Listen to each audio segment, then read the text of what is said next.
This morning, that surprising vote in the state Senate. 11 Democrats joined Republicans requiring sports teams to play the national anthem. Just one of the things we'll ask Senator Royce West about.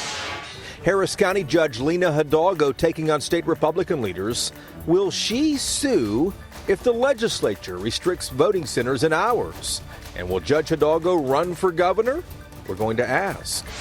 Governor Greg Abbott spent the week defending those voting changes, telling corporations to mind their own business and boycotting baseball. Was that a good week or bad week in the headlines for him? Texas Land Commissioner George P. Bush seriously considering a run for Attorney General against Ken Paxton. We'll look at Bush's chances. Inside Texas Politics with Jason Whiteley starts now. Good Sunday morning to our viewers across the state. Let's begin this week with the top political headlines here in Texas. Texas now one step closer to expanding the state's medical marijuana program. A bill that just passed a House committee would open up medical marijuana to anyone fighting any kind of cancer, not just terminal, veterans with PTSD, and patients with chronic pain as well. This legislation also increases the amount of THC from 0.5% up to 5%. Remember, THC is the part that makes you high. State Rep Stephanie Click is behind it. She's a Republican from Fort Worth who helped start the state's program. Ted Cruz facing accusations of violating federal election laws over the release of his new book. A watchdog group filed a complaint with the Federal Elections Commission claiming that Cruz violated the law by using campaign cash to pay for Facebook ads last year to promote that book. An attorney for the Cruz campaign said that they followed the law.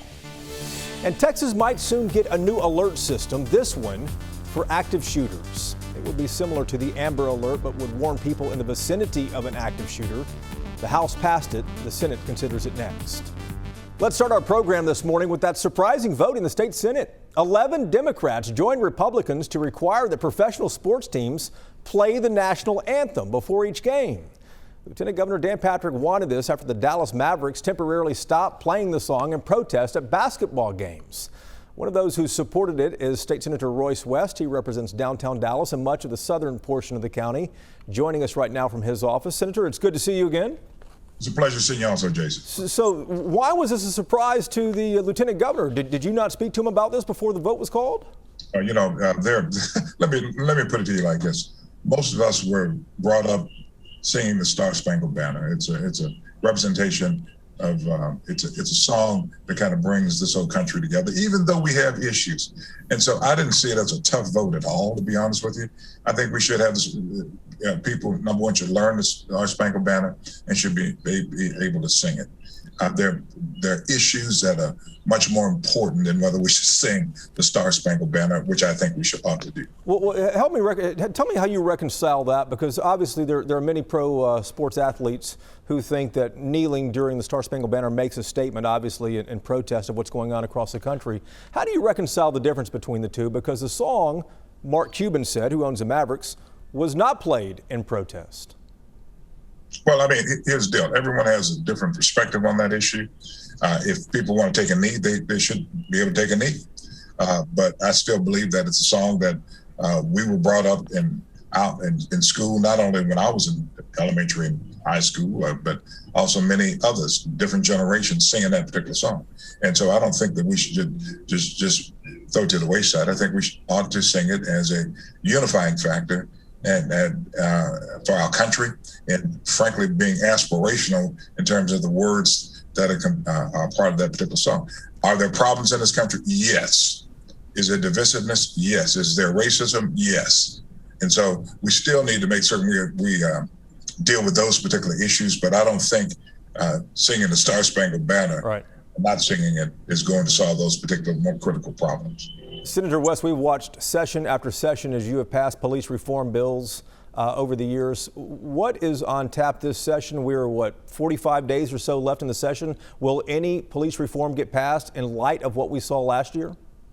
I think, yes, there will be some police reform, but not to the extent that I was hoping that we'd be able to accomplish. And the reason we're not going to be able to accomplish everything we want is because we just don't have the votes. And there's only so much that we can do with the limited support that we have. I think that we will have something concerning chokeholds in terms of duty to intervene. We will not have any legislation as it relates to the issues concerning liability of police officers. I'm hoping that we have some training. I'm hoping that we can get some laws concerning the no-knock warrant in terms of how those should be executed. And so those are some of the things that I think we'll be able to at least get out of the Senate being more conservative than the House itself. Indeed. Besides redistricting, do you expect to be in Austin for any special sessions this summer? No, I think it's, and if for some reason we don't get anything done about ERCOT and PUC, we'll be here this summer, and we should be here this summer. And I'm pretty certain the governor will call us back. But I think there are bills that are going through the process, and we're having input into those bills, unlike the voting suppression bills that were passed out of the Senate and looks like going to be passed out of the House. So we will be back here this summer for that particular issue, and then this fall for redistricting. Yeah, it does look like those voting bills will be passed out of the House after the Senate. They're passed them as well, too. I think you mentioned before, there's nothing really Democrats can do to stop it just because of the sheer numbers alone. Where does this go from here once the governor signs it into law, as many presume he will do? Well, it goes to the judiciary, and then the judiciary is going to have to make a decision as to whether or not these suppressive, quote unquote, and voter integrity laws are in fact constitutional. I don't think they are. When you begin to think about the Texas law, it's probably one of many that Republicans are following around the country, under the auspices of quote unquote voter integrity. And when you begin to think about the voter integrity issue, all of the professionals has basically said this has been the most secure election that we've ever had. But yet still Donald Trump is saying that there was a problem and someone stole the election from him. He stole the election from himself for being the type of president that he was. Indeed, there was no fraud. From Attorney General William Barr to the governor of Texas, they said there was no fraud at all. Senator West, it's good to see you again. We appreciate the time. Jason, take care. Now to the big story that Texas Republicans are whispering about a little bit. George P. Bush, the Texas land commissioner, said to be seriously considering a run for attorney general. You know, Bush is the grandson of President George H.W. Bush. If he decides to run, Bush would go up against fellow Republican incumbent Ken Paxton. Insiders say Bush has been trying to move up for a few years now, but hasn't found a clear opening for higher office. Will we see contested Republican primaries next year? Ross Ramsey has his finger on the pulse of politics in our state, the co-founder and executive editor of the Texas Tribune. Good morning to you, Ross. Good morning, Jason. How are you? Doing well. You know, Ken Paxton is very popular with the base right now. If Bush runs, does he have a shot to defeat Paxton? Well, it would be an interesting test of the Bush name in Texas. You know, the moderate wing of the party used to be dominated by the Bushes and sort of the country club Republicans, establishment Republicans. Now it's dominated by the people who support candidates like Paxton and Dan Patrick. It would be interesting. Paxton is wounded. He has a almost 6-year-old indictment and is under investigation by the FBI on some charges that were raised by some of his former deputies. So Paxton says this isn't, or rather Bush says this isn't about ideology, but about who ought to be in office. This will be one to watch. Let's talk about the state Senate approving its version of the budget. Senators, though, did not include more than $38 billion in COVID relief money for local governments and public education. Why not, and what happens to that cash? It looks like, this is preliminary, but it looks like the city and county cash goes to the cities and counties. The question on the school money, it's $18 billion of that, is whether the state gets its hands on it before the school districts do. Does it go directly to the schools? Does it go through the Texas Education Agency, through the state budget? There's some political tussling going on about that. All right, Ross, back to you in a moment. Thank you. Coming up, Texans unable to pay rent. The feds sent money to the state to cover it, but Texas has completely mismanaged the rollout of that. State Rep Elizabeth Campos from San Antonio is with us when we return. And Harris County led the way on election reforms last year. Will the county sue if the legislature restricts voting locations and hours? County Judge Lena Hidalgo is also with us when we come back. Our latest podcast dives into a serious topic. 3 words: race, violence, and medicine. A renowned surgeon now trying to save lives outside the emergency room. Dr. Brian Williams there is our guest this week, discussing quite a bit, including violence interrupters, people who try to settle disputes on the streets before guns are pulled out. If your phone is handy, aim it at the QR code on the screen coming up here. It will take you directly to this conversation with a good doctor. And remember, new episodes come out every Tuesday.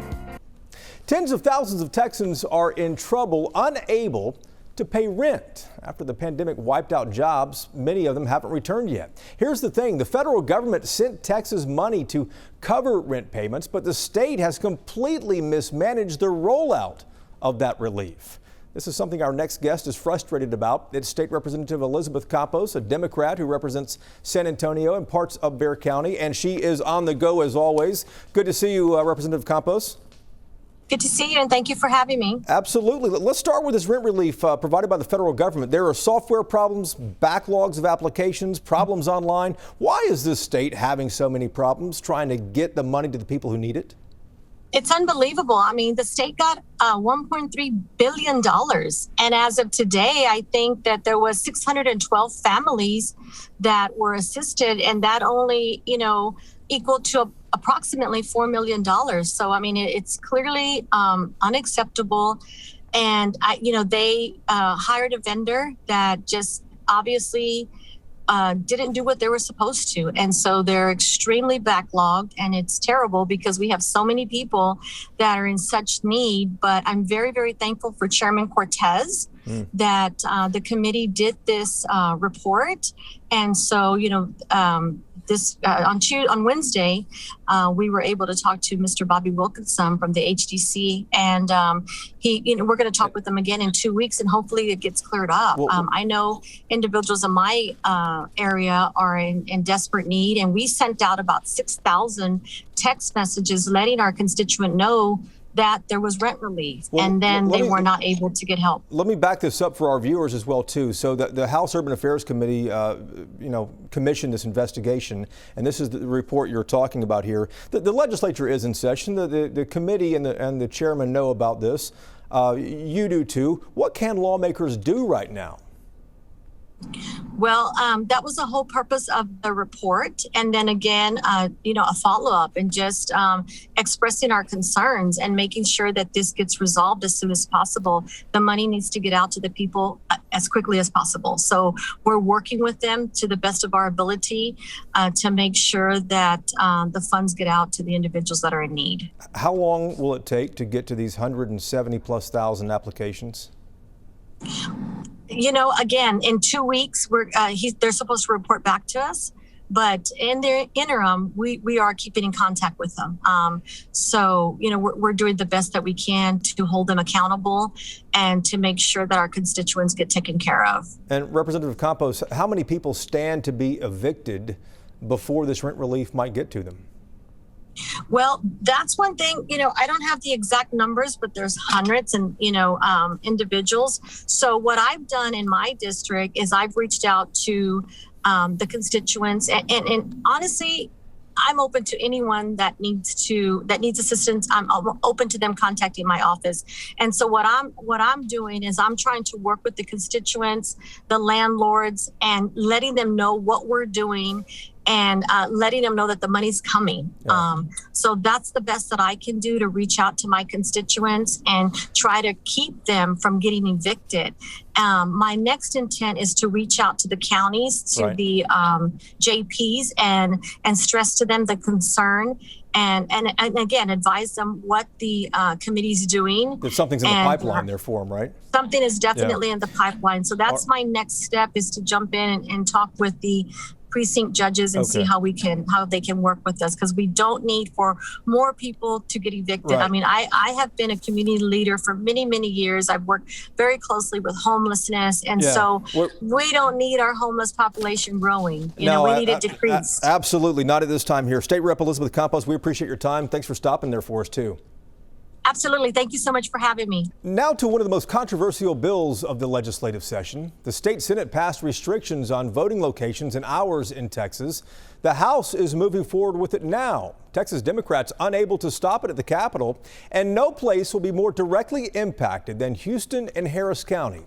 The county judge, Lena Hidalgo, there is one of the state's leading Democrats and joined us from her office in Houston about what's next. Judge, thanks for joining us. I wanted to ask you initially about potential changes to voting laws that state lawmakers are looking at. Harris County led the way last year with 24-hour voting with the voting centers. all types of different changes to get people to the polls during the pandemic.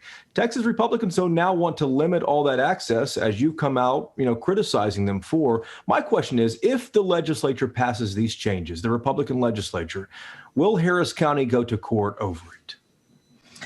These changes are atrocious, and I do believe they're violative not just of civil rights, but of our Constitution. So, of course, we're gearing up to challenge anything that passes, but let's not get there. Right now, we're in the midst of battle, and that's why we need more people, corporations, leaders, individuals, to stand up against laws that are about voter suppression, that the excuse this time around is a supposed voter fraud that doesn't exist, makes it no different from the attempts of voter suppression of the 50s and 60s, where the excuse was that there needed to be an informed populace, that the excuse was that there needed to be a poll tax to collect government revenue. The excuse is different, but the ultimate intent and the result is voter suppression. You mentioned corporations. American Airlines in Fort Worth and Dell just outside of Austin, they're both come out against it. Any big corporations planning to do that in Houston, Harris County? I sure hope so. And I'm very grateful of the folks that have stood up and spoken out already. I know recently, more and more business leaders, all of us are trying to change it. But the truth of the matter is these corporations may be the only ones that can. And we all say we would have been there marching with MLK during the civil rights movement. This is a chance for the corporations, for the leaders to join the march, to protect voting rights. And I'm very proud to see that happening. And I sure hope it continues as these bills continue to move through the legislature. Judge, there's an election next year. You know that. Former Congressman Beto O'Rourke mentioned your name as a potential candidate to maybe challenge Governor Greg Abbott. Is that something you would consider? It's not something I'm considering right now or that I've considered. I will say every time we innovate, we have success in Harris County, as we did with voting. And as a direct reaction to that success, whether it's on environment, whether it's on transportation, whether it's on elections, we see this kind of reaction by the state. It sure is frustrating. It sure is frustrating. Well, considering those successes, do you have aspirations for higher office? Right now, I'm working on my reelection campaign. I've got plenty to do over here, plenty left to do. Judge, it's good to see you again. Thank you, you too. Coming up, Governor Abbott defending those new voter laws, telling corporations to mind their own business and boycotting baseball. Did he have a good week or a bad week in the headlines? Let's start right there, next on the Roundtable. This is Inside Texas Politics with Jason Whiteley. Time now for Reporters Roundtable to put the headlines in perspective. Ross Ramsey is back with us from Austin and the Texas Tribune. Bud Kennedy is here from the Fort Worth Star-Telegram, and Bernadine Steptoe, the political producer at WFAA in Dallas, joins us each week as well. Ross, will start with you. Governor Abbott, really in the headlines almost every day, it seems like last week, spending a lot of time defending those voter bills that are in the legislature. I do remember, though, that business pressure worked to defeat the bathroom bill a few years ago. Will this business pressure from American Airlines, from Dell, even from AT&T a little bit, will that help in this case? I don't know yet. The other was more of a direct assault on how people behaved in public. This is a little bit more esoteric. It's not clear yet that this has the same focal attention and vocal attention that the bathroom bill did, but it's the same play. It is the same play, Bud, and the governor was in the headlines for a number of things. Was this a good week or a bad week for him? Well, my head's just spinning. Republicans are against corporations. Dan Patrick said companies should stay out of things they don't know anything about. It's just everything's gone topsy-turvy in the Republican Party right now. And the governor wouldn't throw out the first ball at the Rangers game. It's just really strange that the Republicans' policy now is to be against business and against corporations. It is, when you say it like that, it is incredible to think. But Bernadine, at the end of the day, to me, I saw Governor Abbott in full-blown campaign mode over the last 7 days. Over the last 7 days, he has been in campaign mode over the last few months. And he's going to continue. And keep in mind, the rhetoric or the talking that's going on now, the session is still in session. So we'll see what type of impact the business community will have, but obviously they think that they will have some. And let's stick with Abbott for a moment here, Ross. You know, we saw the governor asking the President Biden close a facility for migrants in San Antonio because of allegations of sexual assault. Again, I'm going back and rewinding things. When there were allegations of sexual assault that the Texas Tribune did in El Paso several years ago, under President Trump's term, I don't recollect the governor coming out, holding press conferences, asking President Trump to shut that place down at all. He's really trying to use this as much as he can. Well, I think that's right. I mean, he should have yelled in El Paso, and he should be yelling at San Antonio. You shouldn't have this kind of abuse going on, but your response to it shouldn't be political. It should be about the kids and about how the government's behaving. This is definitely a different reaction than he gave a Republican president. That's a good point, Bud.